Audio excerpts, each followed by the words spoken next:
Hello viewers, welcome to my YouTube channel Gurukul Sanskrit training সেন্টারে তোমাদের সবাইকে স্বাগতম। আজ একটি গুরুত্বপূর্ণ বিষয় নিয়ে উপস্থিত হয়েছি।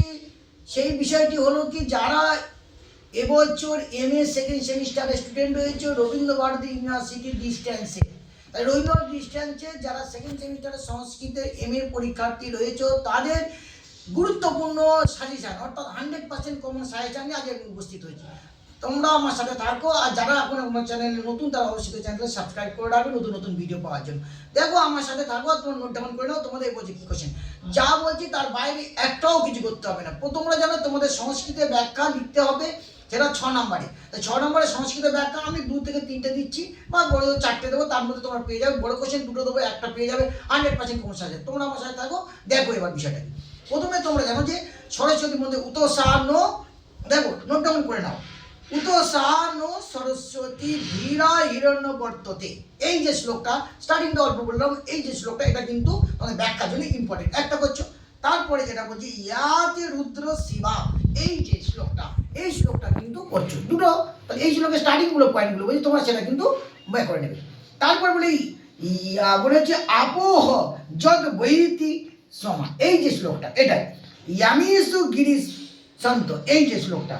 তারপর ইয়ম যে সুব্রেতি, তারপর সরস্বতী বিরাম, এই যে কটা শ্লোক বললাম, এই কটা যদি শ্লোক তোমরা করো তাহলে তোমরা কিন্তু তোমাদের কিন্তু ব্যাখ্যা সংস্কৃতে এর মধ্যে তোমরা পেয়ে যাচ্ছ। এবার তোমাদের চলে আসছে বড় কোশ্চেন, দুটো দিচ্ছি পেয়ে যাবে একটা 10 নম্বরে তোমরা বড় কোশ্চেন পেয়ে যাবে। সেটা কিন্তু সংস্কৃত ভাষায় এবং দেবনাগরী স্ক্রিপ্টে লিখতে হচ্ছে। কি না, ঋগ্বেদে যে সরস্বতী স্তুতি করা হয়েছে, সেই সরস্বতীর স্বরূপ একটা বড় কোশ্চেন করলে সেখানে কিন্তু তোমরা বড় কোশ্চেন কমন পেয়ে যাচ্ছে। আর একটা পেয়ে যাবে কি না, ভূমি সূক্তের বিষয়বস্তু। অতর্ববেদে যে ভূমি সূক্ত আছে সেই ভূমি সূক্ত বিষয়, দুটো বড় কোশ্চেন করলে একটা 10 নম্বরে কমন পেয়ে যাচ্ছ 100%। এছাড়া হচ্ছে তোমরা যে 3 নম্বরে তোমাদের যে শর্ট কোশ্চেন আছে, সেখানে কি আছে না, শর্ট কোশ্চেনগুলো যেগুলো করবে সেগুলো কি করছে না, সেখানে যে শুক্ল যজুর্বেদে যে শিব সংকল্প সূত্রগুলো কোন মূল্য কোথায় কি আছে সেখানে শর্ট কোশ্চেনগুলো আসবে। রুদ্রাধ্যায় পশ্চিম বেদের অন্তর্ভাব সেটা সম্পর্কে এবং তার বৈশিষ্ট্য সম্পর্কে এই কোশ্চেনগুলো করলো। এখানে কোশ্চেন 3 নম্বর দাগে, এখানে এটা হয়ে গেল। এবার চলে আসছে তোমাদের কি 4 নম্বর দাগে। 4 নম্বর দাগে এবার 3 নম্বর দাগে এগুলো হচ্ছে, এগুলোর মধ্যে কি আর শর্ট কোশ্চেন কি কি আছে না, হিরণ্যগর্ভ এই এর পদের অর্থ কি, হিরণ্যগর্ভ সূক্তের হচ্ছে ঋষিকে ছন্দকে দেবতাকে, এই সমস্ত কোশ্চেন। এছাড়া হচ্ছে গিয়ে সরস্বতীর মানে কি বেদে সরস্বতী প্রতিবিধা, এইসব শর্ট কোশ্চেনগুলো এগুলো কিন্তু করছে। তারপর বলা হচ্ছে কি ভূমি সূক্তের অপর নাম কি, ভূমি সূক্তের নামান্তর কি, ভূমি সূক্তের কতগুলো সূত্র মন্ত্র আছে, এইগুলো এই শর্ট কোশ্চেনগুলো করবে। হিরণ্যগর্ভে জগতে নিদর্শনালে এই শর্টগুলো কোশ্চেনগুলো হয়ে যাবে। এবার 4 নম্বর জায়গা আছে, 4 নম্বর দাগে কি আছে না, 4 নম্বর দাগে বেশ করে মনে করে দিচ্ছি বড় কোশ্চেন কিন্তু তোমাদের একটা 10 নম্বরে পড়বে। এই বড় কোশ্চেনটা কি আছে না, কঠোপনিষদে বর্ণিত যে ব্রহ্মতত্ত্ব, কঠোপনিষদে যে ব্রহ্মতত্ত্ব এবং আত্মতত্ত্ব দুটো করলে একটা কমন পেয়ে যাচ্ছ। ব্রহ্মতত্ত্ব এবং আত্মতত্ত্ব।